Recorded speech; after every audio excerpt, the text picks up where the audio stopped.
The wind on the Oakhaven Bridge was a cruel and personal thing, a relentless whisper of every failure and every closed door. It tore at Clara's thin coat, a garment that offered little comfort against the biting cold of the late autumn evening. Below, the city lights twinkled with a distant, indifferent beauty, like scattered jewels on black velvet, a world of warmth and life that she no longer felt a part of. Her hands, chapped and red, gripped the icy railing with a force that belied her exhaustion. Each gust of wind felt like a push, an encouragement from the universe to finally let go. The tears that streamed down her face were frozen almost instantly, tiny daggers of ice on her skin, a physical manifestation of the profound numbness that had taken over her soul. She was a ghost already, invisible to the river of cars flowing past. The weight in her heart was heavier than any physical burden she had ever carried. It was the crushing weight of an eviction notice tucked into her pocket, its sharp edges a constant reminder of her inability to provide. It was the memory of her son's questioning eyes that morning, asking why his cereal bowl was only half full, a question she couldn't answer without her voice breaking.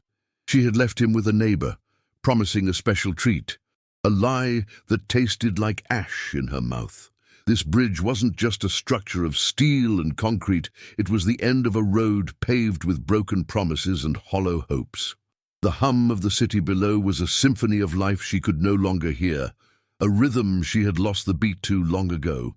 With a final ragged breath that fogged in the frigid air, Clara swung one leg over the safety railing, the cold metal seared through her worn jeans. A shocking jolt of reality in her dreamlike state of despair. Her body trembled, not just from the cold, but from the terrifying finality of her decision. The wind howled louder, whipping her hair across her face, momentarily blinding her. She looked down, her gaze fixed on the dark, swirling water far below, a hypnotic abyss that promised a swift and silent end to the pain. The world had become a blur of motion and a cacophony of distant sounds, a passing train, a far-off siren, all of it fading into an irrelevant background hum. She closed her eyes, preparing to surrender her grip on the world. Just as the muscles in her fingers began to relax, a voice, small and clear as a bell, pierced through the mournful symphony of the wind. It wasn't a shout or a cry for help, but a simple, curious question that seemed utterly out of place in this moment of finality. "Excuse me, are you looking for the angels, too?" The words were so gentle, so innocent, that they stopped her heart mid-beat. For a second, Clara wondered if she was imagining it, a final trick of a mind strained to its breaking point, but the voice was real, anchoring her to the present when all she wanted was to drift away. She froze, her knuckles turning white as she clung to the railing, her body caught between two worlds. Slowly, hesitantly, she turned her head, her tear-filled eyes struggling to focus. Standing just a few feet away was a little girl, no older than 7, bundled in a bright pink coat that was a stark contrast to the grey despair of the evening. The child's face was etched with a genuine, innocent concern, her wide eyes looking up at Clara without a trace of fear or judgment. A few paces behind her, a woman, presumably her mother, stood with her back to them, her own shoulders shaking with silent sobs as she stared out at the city. The little girl clutched a worn, brown teddy bear, holding it out slightly as if offering a silent comfort. Clara's reality, which had narrowed to a single, desperate act, suddenly fractured, leaving her suspended in a moment she could never have anticipated. The innocent words hung in the biting wind, a fragile thread pulling Clara back from the abyss. Her mind, which seconds before had been a chaotic storm of despair, was suddenly, shockingly silent. The roar of her own pain was replaced by the crystal-clear sound of a child's voice. It was an anchor in a raging sea. For a long, heart-stopping moment, she remained frozen, her body precariously balanced between two worlds, one of oblivion and one containing this small, inquisitive soul. The question itself was so pure, so far removed from the ugly reality of her intentions, that it shattered her focus. Looking for angels. Was that what this was? The thought was both absurd and profoundly heartbreaking. She felt the rough, cold metal of the railing under her hands, a stark reminder of where she was and what she was about to do. A choice now complicated by the most unexpected of witnesses. A primal instinct, deeper and more powerful than her despair, took over. It was the instinct of a mother, of a protector, a part of her she thought had been extinguished by hardship. She could not let this child see her fall. With a surge of adrenaline that made her muscles scream in protest, Clara painstakingly swung her leg back over the railing, her worn boots scraping against the concrete with a loud, grating sound. The movement was clumsy, her body stiff with cold and emotional paralysis. She landed heavily on the pavement, her knees nearly buckling. The ground felt unnervingly solid beneath her feet. She leaned against the railing for support, her chest heaving as she drew in ragged, painful breaths. The little girl watched her, her expression unchanged, her gaze steady and full of an unexplainable understanding. The world had not changed, but Clara's place in it had been irrevocably shifted. Slowly, as if moving through deep water, Clara lowered herself to her knees, bringing herself down to the child's level. The gesture was one of surrender, an acknowledgement of the tiny force that had just saved her life. The wind whipped strands of hair across her face, and she brushed them away with a trembling hand. The little girl, whose name she did not know, took a small step forward. She held out the teddy bear again, its button eyes seeming to hold a wisdom far beyond its stitched-on smile. "My mommy cries when she looks for the angels," the girl said softly, her voice not carrying any pity, only a simple statement of fact. She says they live past the city lights. Bear helps her feel closer to them. The child's logic was heartbreakingly simple, weaving a tapestry of grief and hope that Clara found herself caught within, unable to look away. Clara's fingers, numb and stiff, closed around the offered toy. The bear's fur was worn smooth in patches, a testament to the comfort it had provided. Holding it sent a jolt of warmth, a phantom memory of her own son's favorite stuffed animal, through her frozen hands. It was a tangible piece of love in a world that had felt devoid of it. A wave of guilt and shame washed over her. She was about to orphan her own child, leaving him with nothing but a hole in his life, while this little girl was trying to share the only comfort she had. She knew she should stand up, thank the child, and walk away, back to the crushing reality of her life. Yet her feet felt rooted to the spot. She was no longer just a woman in pain. She was now a keeper of this small, sacred trust. Her gaze shifted from the girl's innocent face to the figure of the woman standing nearby, her shoulders still shaking with silent, heaving sobs. The pieces clicked into place with devastating clarity. The mother's grief was the source of the child's profound words. They were two souls adrift in their own storm, right beside her. Clara realized she couldn't just walk away. Ignoring them now would be a betrayal. Not just of the little girl, but of the flicker of humanity the child had reawakened within her. Her own problems were a mountain, seemingly insurmountable, but in that moment they felt distant. Taking a deep, shuddering breath that tasted of cold air and newfound resolve, she clutched the teddy bear tightly and slowly, deliberately, rose to her feet to face the grieving stranger. Clutching the small, worn bear, Clara walked toward the grieving woman, each step an act of defiance against the despair that had almost claimed her. The woman, startled by her approach, quickly wiped her eyes, a mask of composure hastily pulled over her raw sorrow. "I'm so sorry," she stammered, her voice thick with unshed tears. "Lily, she doesn't understand." Clara simply shook her head, offering a small, fragile smile. "She understands more than you think," Clara replied, her own voice raspy. The frigid wind seemed to press in on them, a reminder of the desolate place they all stood. An unspoken understanding passed between the two women, a shared acknowledgement of a pain too deep for words. With a sudden clarity, Clara knew they couldn't stay here. "It's too cold for her," she said, nodding toward the little girl. "There's a diner just a block away. Let me buy you both some hot chocolate." "Please." The warmth of the 24-hour diner was a physical shock, a wave of life that washed over them as the bell above the door chimed their arrival. The air was thick with the comforting smells of brewing coffee, sizzling bacon and sugar, a sensory balm to their frozen souls. They slid into a worn vinyl booth, the cracked red material a small island of safety in the vast, lonely night.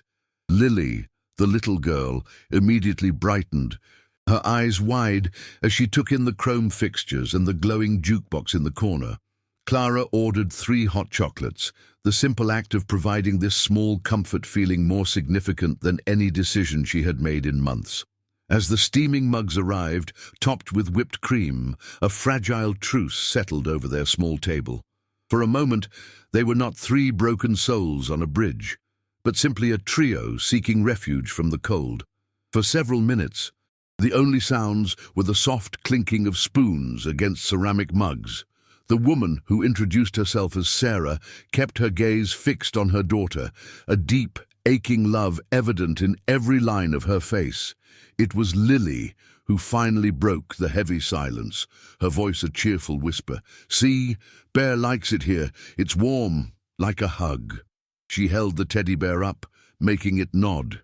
A watery laugh escaped Sarah, the first sound of joy Clara had heard from her. Clara felt the corner of her own mouth lift in response. The interaction was so simple, so pure. It was a language of innocence that cut through the complex grief that had enveloped the two women, reminding them of a world that still contained small, uncomplicated pockets of happiness, a world that existed beyond the edge of that cold, unforgiving bridge. Gathering her courage, Sarah began to speak, her words soft and measured.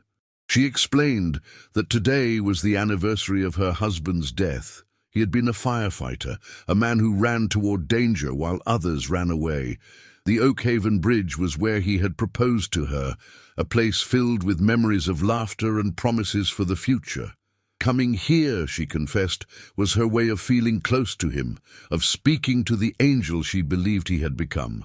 As she spoke, Clara listened, her own immense troubles momentarily receding into the background. She saw not just a grieving widow, but a woman fighting to keep a memory alive for her child. The teddy bear in her hands suddenly felt heavier, imbued with the weight of a love story, a story of loss and a story of enduring hope against all odds. As Lily's eyes began to droop, her small head eventually coming to rest on her mother's lap, a profound and silent connection formed between Clara and Sarah. They were strangers, bound only by a shared moment of desperation on a windy bridge. Yet in that small, brightly lit diner, they had found a common humanity. They had not offered solutions or empty platitudes, but had simply shared a space, a warmth, and a silent acknowledgement of each other's pain. Sarah looked across the table at Clara, her eyes clear for the first time that night, and she saw past the immediate moment. She saw a weariness in Clara that mirrored her own, but it was tinged with a different, more urgent kind of fear. "He sounds like he was a wonderful man," Clara said softly, finally breaking the silence. Sarah nodded, then asked a question that was both gentle and piercingly direct. "You never told me. Why were you there?" The question hung in the warm, coffee-scented air of the diner, a gentle but unavoidable inquiry into the darkest corner of Clara's soul. She looked away from Sarah's compassionate gaze, her eyes landing on the sleeping form of Lily, so peaceful and untroubled. For a moment, the familiar urge to lie, to construct a more palatable version of her story, rose within her. It was a defense mechanism honed by months of hiding her desperation behind a facade of weary resilience. But looking at Sarah, a woman who had just laid her own grief bare, a lie felt like a betrayal. The shared vulnerability of their chance encounter had created a sanctuary in this small vinyl booth, a space where the truth, no matter how ugly, felt safe. Taking a shaky breath that fogged the surface of her half-empty mug, Clara finally found her voice, deciding to unburden the secret that had become too heavy to carry alone. Her story didn't begin on the bridge, but in a small, sunlit apartment filled with the sound of a little boy's laughter. She spoke of her son, Leo, with a reverence that transformed her tired features, illuminating them from within. He was her entire world, a bright, curious 6-year-old with a passion for drawing superheroes. She described the life she had painstakingly built for them after his father left, a life of tight budgets and long hours working 2 menial jobs, but one that was rich with love. She painted a picture of late-night story sessions, of scraped knees being kissed better, of the smell of pancakes on Saturday mornings. It was a fragile existence, a house of cards built on sheer willpower and a mother's fierce, protective love, and for a while, it had been enough. It was their fortress against the world, and she was its sole, unwavering guard. Then the fortress began to crumble. Clara's voice dropped to a near whisper as she recounted the day the doctors gave her the diagnosis. A rare autoimmune disorder that would require years of expensive treatments, therapies and medications, not fully covered by her meager insurance. The medical bills arrived like relentless waves, each one pulling her further out into a sea of debt. She described the shame of having to choose between a prescription and a full week of groceries, the hollow echo in the apartment as she sold off their few valuables one by one. She lost her first job for taking too much time off for Leo's appointments, and the second followed soon after. The eviction notice, she explained, wasn't the cause of her despair. It was merely the final, crushing symptom of a disease called poverty, an illness that had consumed her hope piece by painful piece. The breaking point had come that very afternoon. Her last hope had been pinned on a grant from a local children's wellness foundation, a sum of money that would have covered their rent and Leo's next round of treatment. After weeks of waiting, she was told to come in, her heart soaring with a desperate optimism she hadn't felt in months. But when she arrived, a polite but detached administrator informed her of a clerical error. The funds had been mistakenly allocated to another family. There was nothing they could do. She remembered standing on the cold pavement outside the office, the city noise fading into a dull roar, feeling utterly and completely invisible. It was as if she and her son didn't exist. Her feet, moving without conscious thought, had simply carried her toward the Oakhaven Bridge, the highest point in a city that had made her feel so very small. As she finished her story, the silence in the diner felt profound, broken only by the low hum of the coolers. Tears she didn't know she had left to cry traced paths down her cold cheeks. She felt hollowed out, but also strangely lighter, as if speaking the words had lifted a physical weight from her chest. Sarah reached across the table, her hand gently covering Clara's. It wasn't a gesture of pity, but one of deep, resonant empathy. Clara felt a flicker of connection, a brief moment of shared humanity with this stranger, before she would have to return to her impossible reality. She believed this was the end of their story, a fleeting intersection of 2 lonely paths. But what she didn't know was that the name of the foundation she had just mentioned was not unknown to Sarah. In fact, it was the very foundation her late husband had started, and destiny was about to deliver a shocking turn of events. Sarah's expression shifted, the veil of soft grief parting to reveal something harder and more focused underneath. A flicker of sharp recognition ignited in her eyes as Clara spoke the name of the foundation. The change was so subtle, yet so absolute, that it altered the very atmosphere in their small booth. The gentle empathy that had flowed between them moments before now felt charged with a new, inexplicable current. "The Vance Children's Wellness Foundation," Sarah repeated, her voice losing its fragile, whispery quality and gaining a new, resonant authority that made Clara's skin prickle. She leaned forward slightly, her gaze intense and unwavering. "Are you absolutely certain that was the name?" The question was not one of curiosity, but of confirmation, and it held a weight that Clara could not yet comprehend, but could deeply, instinctively feel. The shared sanctuary of their table suddenly felt fragile, as if a truth was about to break through its surface. Without another word, Sarah slowly withdrew her hand from Clara's and reached into the elegant leather handbag, resting on the seat beside her. Clara watched, confused, assuming she was simply getting her wallet to pay for their drinks, a quiet end to their surreal encounter. But Sarah bypassed her wallet entirely. Her fingers retrieved a small silver card case. With a quiet click, it opened, and she slid a single, thick business card across the worn Formica tabletop. It stopped directly in front of Clara's mug. The cardstock was heavy, the edges gilded. Clara's eyes, blurred with exhaustion, struggled to focus on the embossed text. The name read Sarah Vance, and beneath it, a title that struck her with the force of a physical blow, Chairwoman. Below that, the words that made her world stop spinning, the Vance Children's Wellness Foundation. The air rushed from her lungs, leaving a cold, hollow void. A roaring silence descended upon Clara, swallowing the ambient sounds of the diner whole. Her universe, which had just begun to regain some sense of stability, fractured into a million pieces. She stared at the name on the card, then lifted her gaze to the woman sitting opposite her, a stranger who was suddenly no stranger at all.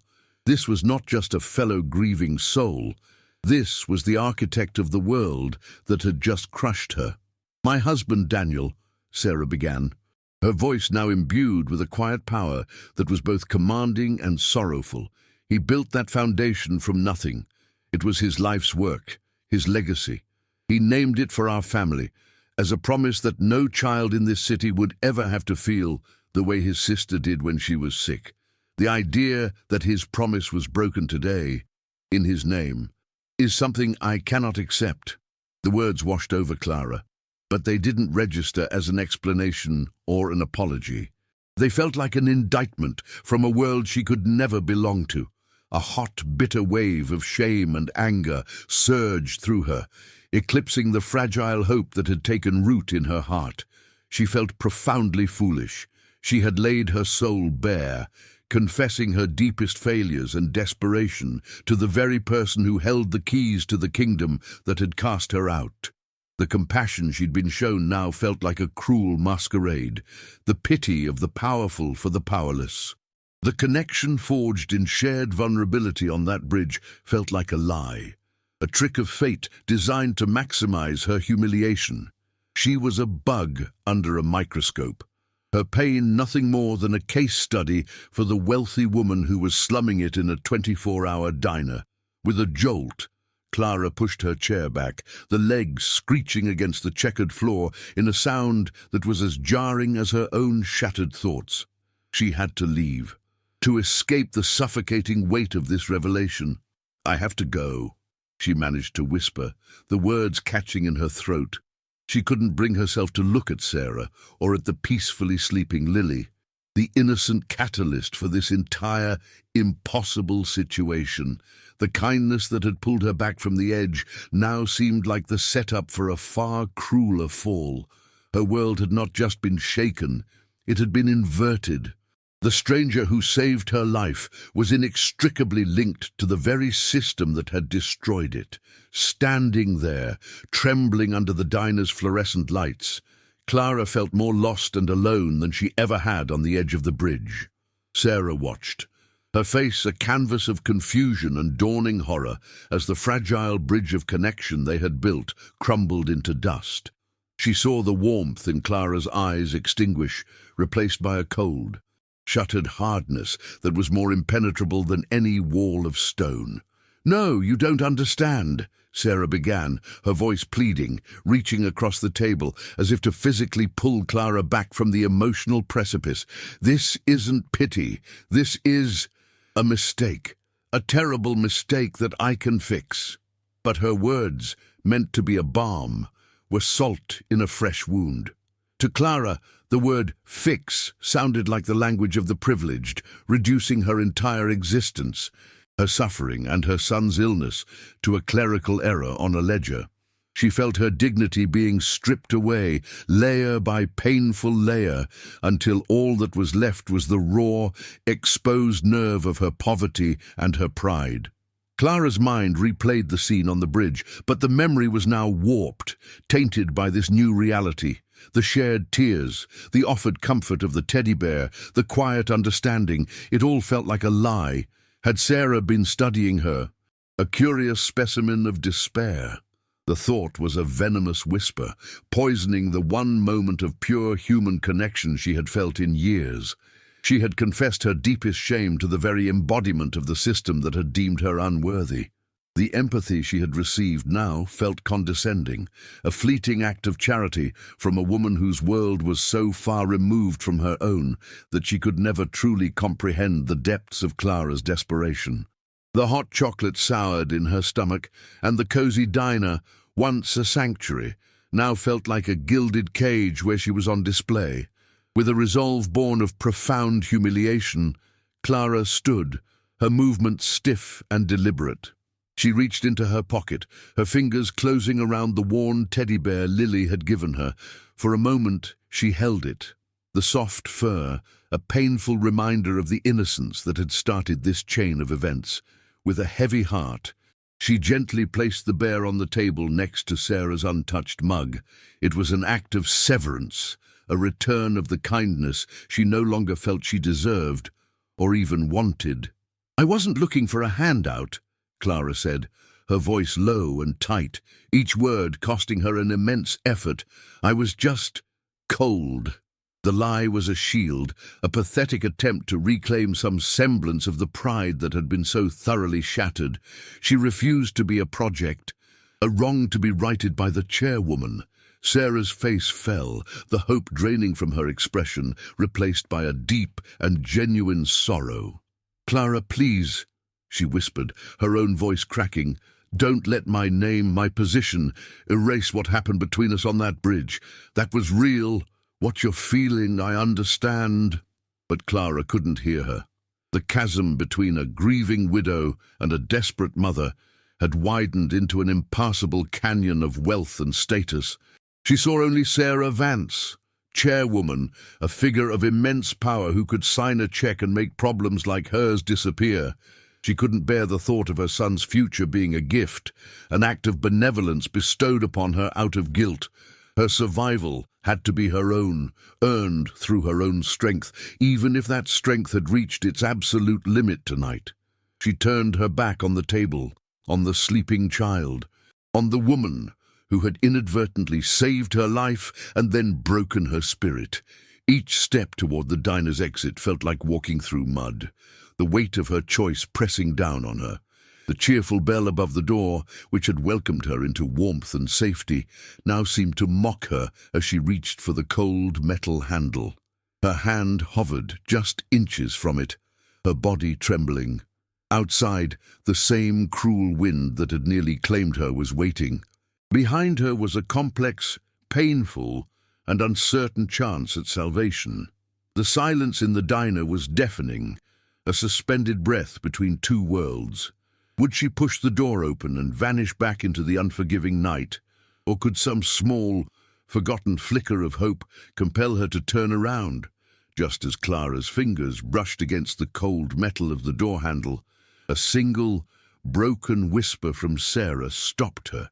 "Daniel died on that bridge." The words were not an explanation or an excuse. They were a shard of raw, unvarnished pain. Clara froze, her back still to the table. He was saving a man who had lost everything, a man a man who felt invisible.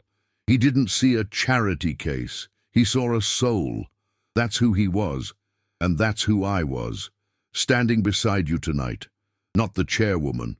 Just a woman who knows what it feels like to stand at the edge and have the whole world feel 1,000,000 miles away. Please don't let my name take that away from us. The plea was stripped of all power and status, leaving only the sound of a grieving widow begging not to be misunderstood, begging for their shared moment of humanity to be real. Slowly, Clara turned around. The anger in her eyes had been replaced by a deep, weary confusion. She looked at Sarah, truly looked at her, and saw past the expensive coat and the gilded business card. She saw the haunted look of loss, the same hollowness she saw in her own reflection. "He would be so ashamed," Sarah continued, her voice trembling as tears welled in her eyes again. "Not of the Foundation's mistake, but of ours, of mine. We built a system of paperwork and protocols that forgot to look at the people it was meant to serve. We forgot to see the souls. When you told me your story, I didn't see a problem to be fixed with a check. I saw the very person Daniel gave his life trying to save, and I saw my own foundation failing his memory. I saw you, Clara, and I failed you."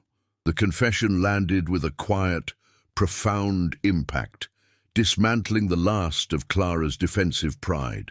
It wasn't an offer of charity. It was an admission of failure. A sincere and painful apology that acknowledged Clara's invisibility not as a personal failing, but as a systemic one. The shame that had coiled in her stomach began to unwind.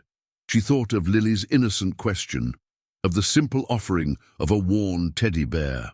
That gesture hadn't been about status or wealth, it was about one heart recognizing the pain in another. Sarah's tears now were the same tears she had shed on the bridge, born from the same place of love and loss.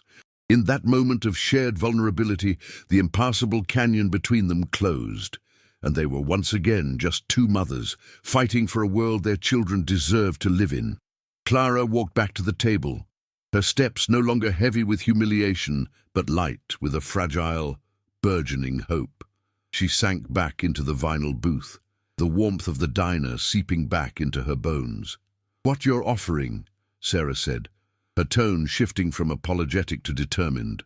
"It isn't just about the grant. That's already yours. That's a given.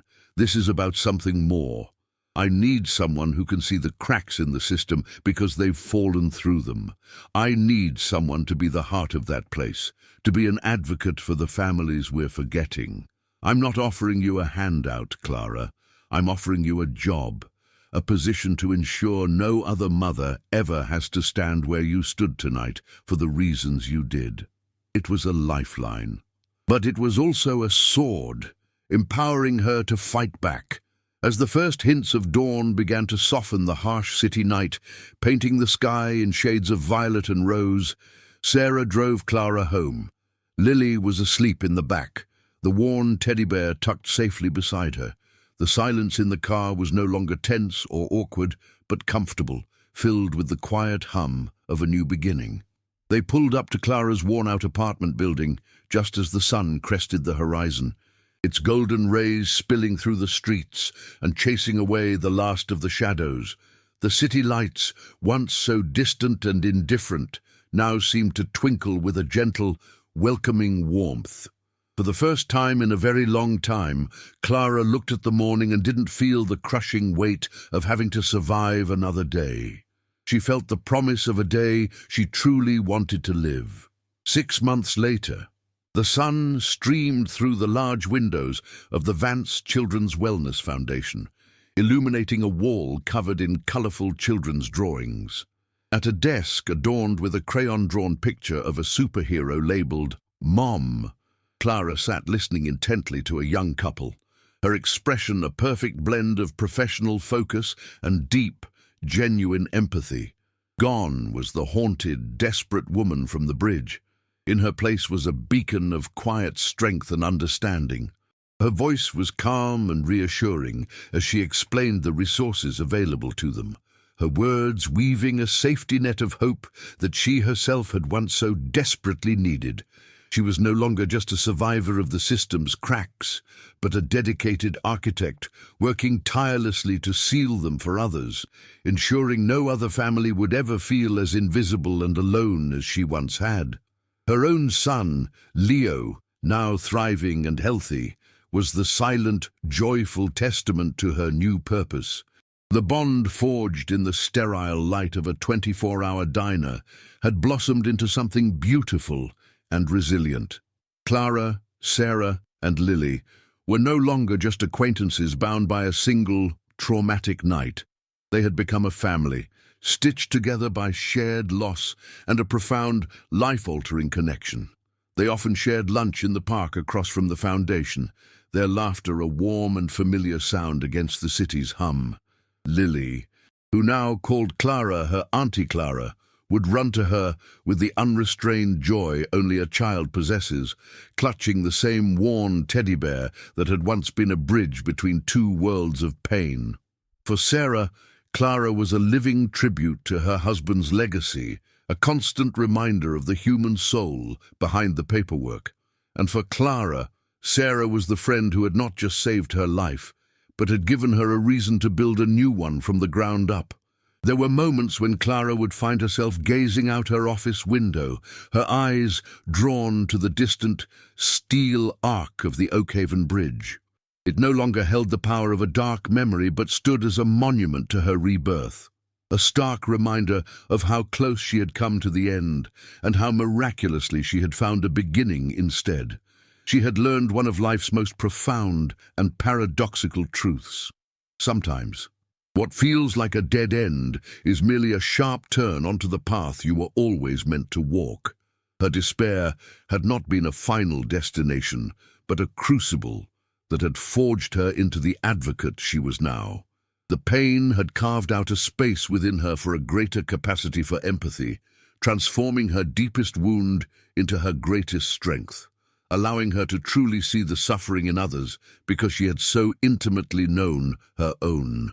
This transformation serves as a powerful reminder that a single moment of connection, a simple, unexpected question, can irrevocably alter the course of a life.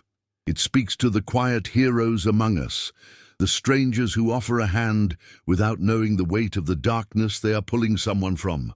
The world is full of people standing on their own invisible bridges, feeling unheard and unseen, their silent battles raging within. Clara's story is a testament to the fact that we possess the power to be someone's reason to step back from the edge. If this story of an unexpected encounter has resonated with you, consider sharing its message of hope. You never know whose heart it might reach, or who might be silently waiting for a sign that they are not, and have never been, truly alone in their struggle. The late afternoon sun cast a warm, golden glow over the city as Clara walked out of the foundation's doors. A small figure broke away from a nearby bench and ran toward her, shouting with glee. It was Leo, his face alight with a smile that could eclipse the sun. She knelt and swept him into a fierce hug, burying her face in his hair and breathing in the simple, perfect scent of her reason for living. A few steps behind him, Sarah and Lily waited, their own smiles reflecting the scene. As the four of them began to walk home together, a blended family silhouetted against the setting sun, Clara felt a profound sense of peace settle over her. She was a living testament that sometimes the angels we are looking for are not in the heavens above, but in the innocent eyes of a child, and the profound, life-altering grace of finally being seen.